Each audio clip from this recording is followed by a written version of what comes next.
Films in Focus with David Sterritt is underwritten by The Movie House, your destination for first-run Hollywood and independent movies, and a digital portal to the Met Opera, National Theatre Live, and special events worldwide in Millerton, New York, and on the web, themoviehouse.net. David Sterritt is the editor-in-chief for the Quarterly Review of Film and Video, contributing writer at Cineast, film professor at the Maryland Institute College of Art, and Robin Hood Radio's very own critic. He joins us weekly. The films are The White Tiger, Billie, and Preparations to Be Together for an Unknown Period of Time. Hi, Joe. How you doing? Good. How long is the third one?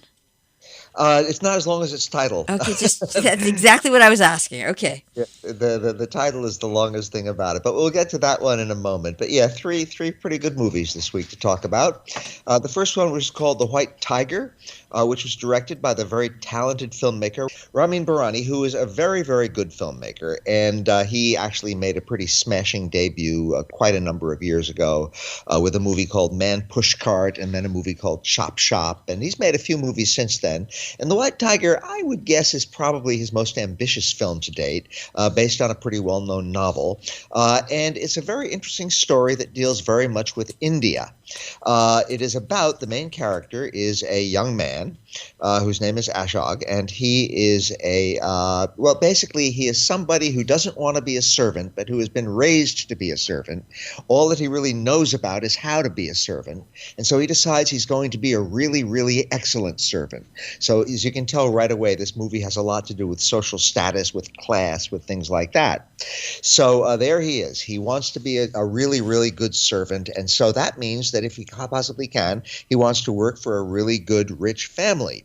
So he finds a family just like that, and through a little bit of chicanery, a little bit of deception, a little bit of wheeling and dealing, he manages to get a job as a chauffeur for this very rich family. And his job is to drive the young man of the house and his wife around wherever they want to go.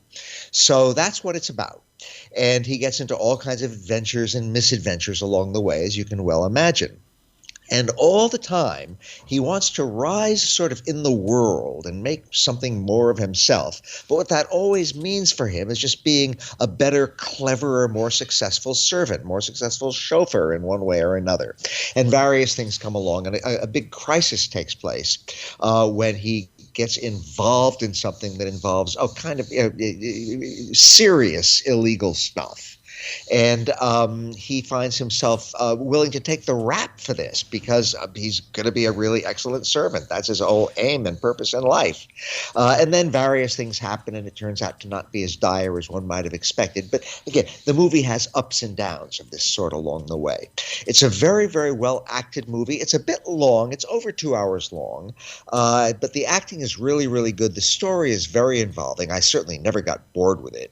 And it has a whole lot of things to say about class and about social standing in South Asia, particularly, of course. The movie takes place in India. But then again, a couple of the important characters, namely the young man and the wife, who our main character mainly has to drive around, they have recently come back from America, so they've been somewhat westernized, and the family itself has a lot of money, and this plays off in interesting ways against the basic poverty of the main character. So it's an interesting movie. It raises interesting social issues, pretty much generally, mostly in an Indian context, but we can certainly transpose a whole lot of the meanings of it to America. Ramin Bahrani is a very American filmmaker. So it's a movie I really recommend. It's really worth looking at. Involving story, very well acted, as I said, and with a whole lot of things to say and get you thinking about the meanings of money and social status and class, both on the other side of the world and in our own side of the world in America. Again, it's a movie with a whole lot of very international implications.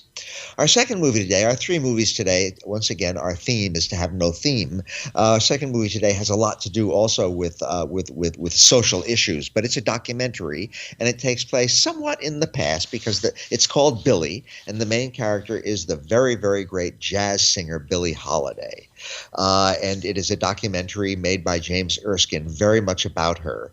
And the movie has kind of an unusual structure because even though it's a documentary about Billie Holiday, it's also a documentary about a young writer, youngish, not that young, who was involved in researching the life of Billie Holiday and who died before she had finished this research project, died under somewhat mysterious circumstances. And we're introduced to this fact early in the documentary, Billie, that all this movie is based on materials that were gathered by this researcher who was preparing to do some biographical work about Billie Holiday. And this researcher made a whole lot of tapes and collected a whole lot of photographs and other documentary materials about Billie Holiday, and then died. So you have to sort of wonder why this researcher died, just what was going on. And you find out, this is going to be a little bit of a spoiler, but since the movie, I think there's no reason for the movie to withhold this until the end. It really has nothing to do with the life of Billie Holiday. But it seems the movie suggests that the researcher had dug up some stuff that was very unflattering about some of the people who were involved sort of in Billie Holiday's life and who exploited her and treated her badly and stuff, and that this researcher may in fact have been in some way done away with by one or more of these people. Again, this is all just a subplot in the movie, and I think it's very legitimate to be there, and I think it's very interesting that the movie includes this stuff. But the idea of sort of keeping us waiting until the very end to find out what happened to this writer and why the writer died and if there's any connection with the life of Billie Holiday, I think is a bit gratuitous. But the movie is mainly about Billie Holiday, and therefore it is automatically a fascinating movie because Billie Holiday was a fascinating figure. To my mind, one of the greatest, musicians who has probably ever lived, a superb singer who had a tremendous control and a gorgeous voice and all of this, really hated to be called a blues singer because her repertoire went so far beyond the blues, although that was one of the things that she was very able to do. And what this movie does is to piece together the life of Billie Holiday in all kinds of different ways, through photos, through voice recordings, not so much with her, but with people involved with her. And some of the people who we hear about in the movie were Count Basie, another very great black musician who Billie Holiday did a lot of work with, Charles Mingus, the legendary bass player and huge pioneer of the bebop era. And that, by the way, is a measure in itself of how versatile Billie Holiday was, because Count Basie was one of the great swing musicians, did that sort of Europeanized jazz called swing, and wrote symphonic music, actually, as well, whereas Charles Mingus was a pioneer of the bop revolution, did bebop, and a very different kind of jazz from what Count Basie did. Billie Holiday was able to mesh with all these different people because she did all these different things. Tony Bennett is one of the people we hear from, a white musician, a jazz musician, and more, I would say, of a pop singer. Anyway, again, her career was so versatile that she was able to sort of mesh with all these different kinds of jazz musicians while carving out her very, very great and distinctive career. Now, she also had a very unhappy life in all sorts of ways. And here we get into issues that go way beyond Billie Holiday herself. Certainly the fact that she had to do with a whole lot of other musicians, including a lot of white musicians who ripped her off and exploited her in various ways, did not properly reward her for the fabulous work that she was doing and fabulously original work that she was doing. And then some men in her life. By that I mean not just business acquaintances, but a husband, a manager, or this or that, some of them white, some of them black, who also exploited her and treated her badly, and she was apparently very abused during periods of her life. She certainly had difficulties with drugs, which caused some really serious legal problems for her during the course of her life. And she, in her younger years, there were times when she was actually a prostitute because it was just a way of scraping together a living and that kind of thing. So it's the kind of story that one might expect a sort of a classic African-American jazz person to have. A lot of misery, a lot of unhappiness, a lot of exploitation, a lot of being ripped off. There are certain overlaps with this movie, with the current I'm not just going to call it a fiction film because it's based on a real person, but the current sort of docudrama film Ma Rainey's Black Bottom, based on the very, very great play by the very great black playwright August Wilson, and that movie is out right now, and it's a terrific movie, Ma Rainey's Black Bottom, and that's sort of a semi-fictional counterpoint to Billie, which is pure documentary. But whatever the reason for these movies arriving at about the same time, I'm very glad that some of the great, great, great jazz musicians of all time are getting a whole lot of recognition in the movies at the moment, and also at a time when the movies, American movies particularly, are just barely starting to overcome a little bit of the longtime underrepresentation of black people in the movies. We have movies which in different ways are giving recognition to black people that is long overdue. Billie is a very good documentary. It's very conventionally made, aside from that subplot about the researcher whose materials helped spark the film. And has a lot of really interesting talking head stuff in it and a lot of really interesting archival footage in it. And one other thing I'll mention is that Billie Holiday's most famous song was the movie Strange Fruit, which is, of course, a movie about the horrors of lynching. And the movie gets into that a bit, so you have to be prepared for that. There's some pretty awful photographs to be seen in it, but I think that's an era in American history which really has to be remembered lest it be repeated. And Billie Holiday was not only a singer and a musician and an artist, she was also a social activist, and that song is maybe the most vivid representation of that. And I'm very glad that it gets due recognition in this movie, as uncomfortable as that may make us feel.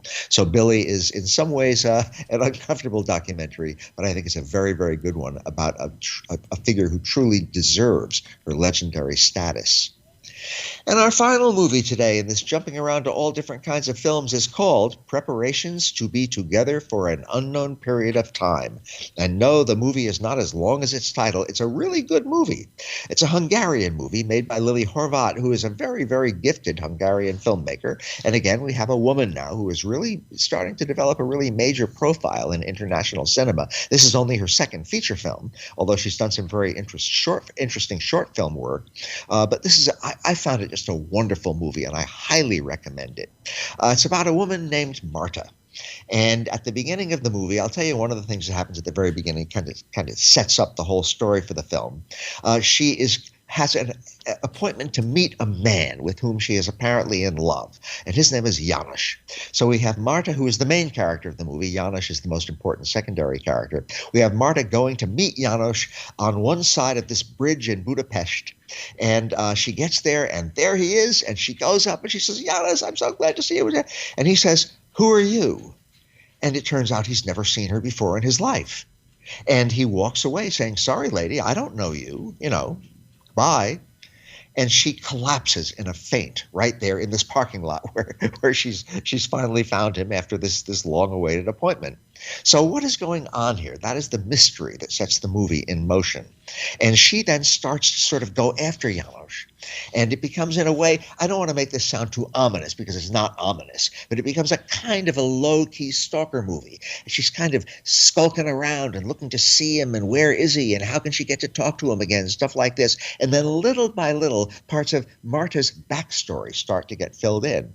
And we discover quite early in the movie, but to our surprise, that she is a really major scientist. She is, in fact, a neurosurgeon who has done important work in America and who has now come back to Hungary, partly because she met János at a conference and just really wanted to see him again. So she gave up this huge, rising, glowing, sparkling American career as a rising young neurosurgeon to come back to Hungary and be with János, who is also a neurosurgeon. And then it turns out he doesn't recognize her and has no idea who she is. So again, that is the mystery, that is the heart of this movie. It's a very refreshing movie in a lot of ways.